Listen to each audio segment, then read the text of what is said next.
Psalm 78, a lesson from history. Asaph retells the history of Judah's nation from the time of slavery of Egypt to David's reign. It was told over and over to each generation so they would not forget God and make the same mistakes as their ancestors.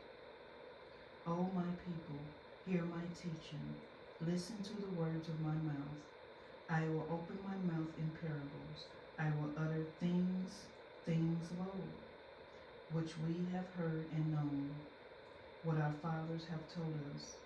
We will not hide them from their children.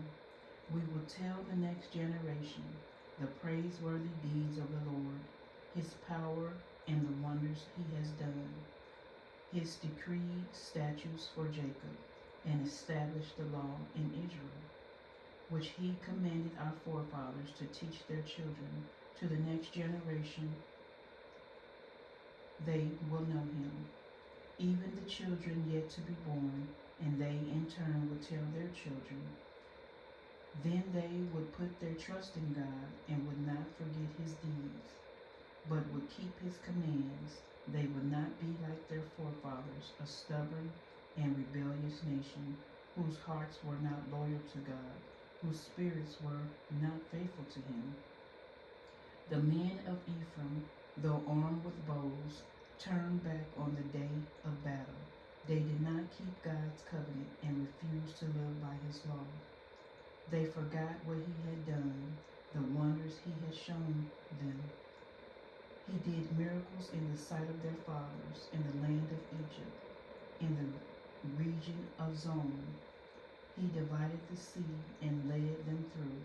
He made the waters stand firm like a wall. He guided them with the cloud by day and with the light from the fire all night. He split the rocks in the desert and gave them water as abundant as the seas. He brought streams out of the rocky crag and made water flow like rivers.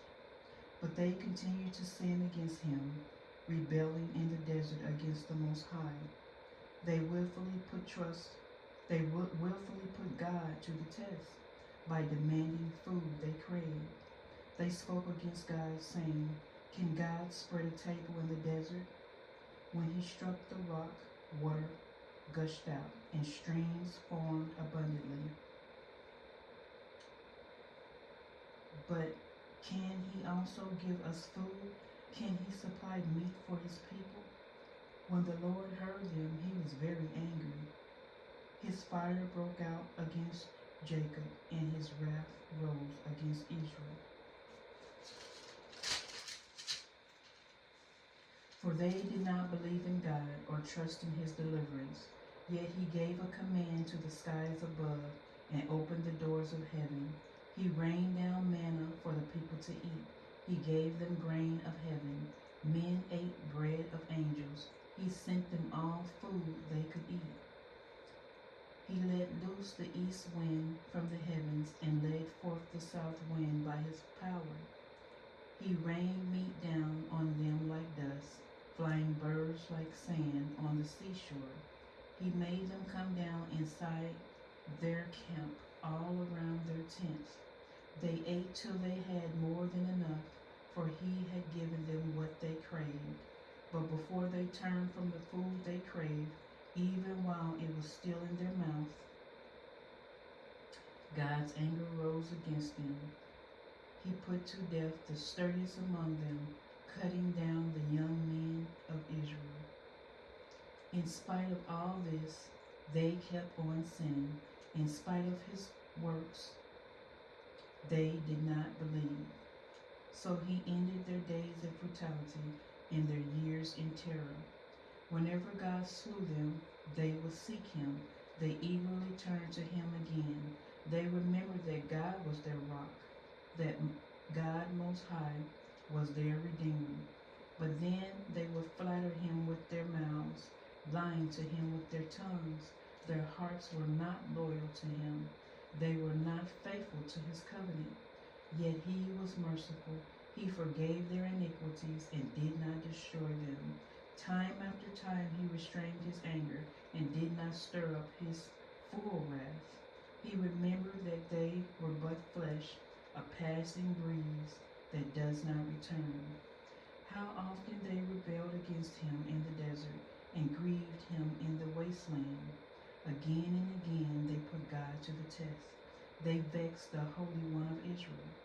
They did not remember his power the day he redeemed them from the oppressor, the day he displayed his miraculous signs in Egypt, his wonders in the reigns of Zoan.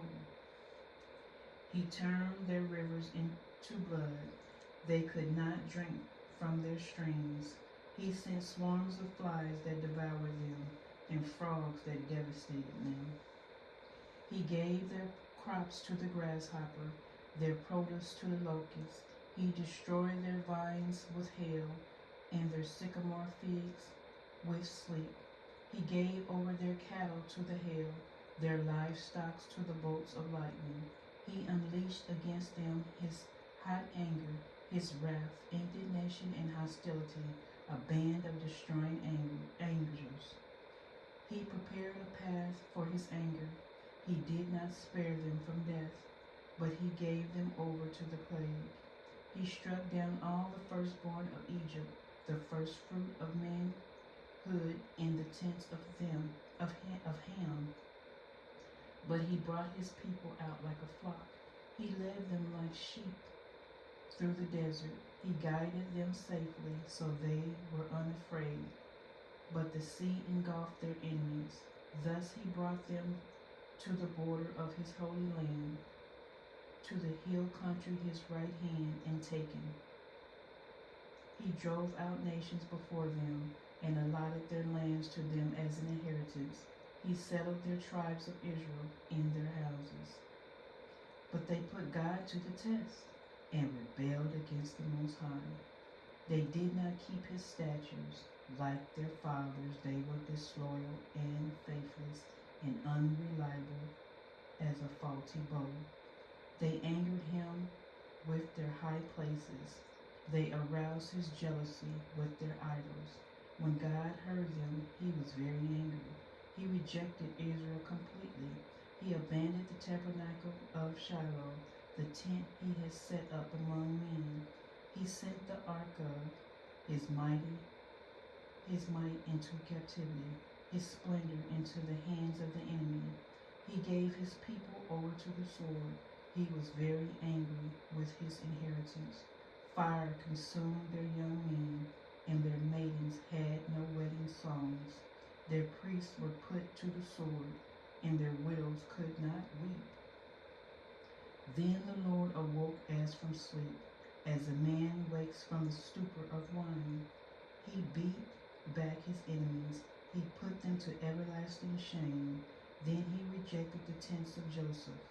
He did not choose the tribe of Ephraim, but he chose the tribe of Judah, Mount Zion, which he loved. He built his sanctuary like the heights, like the earths that he established forever. He chose David his servant and took him from the sheep's pens.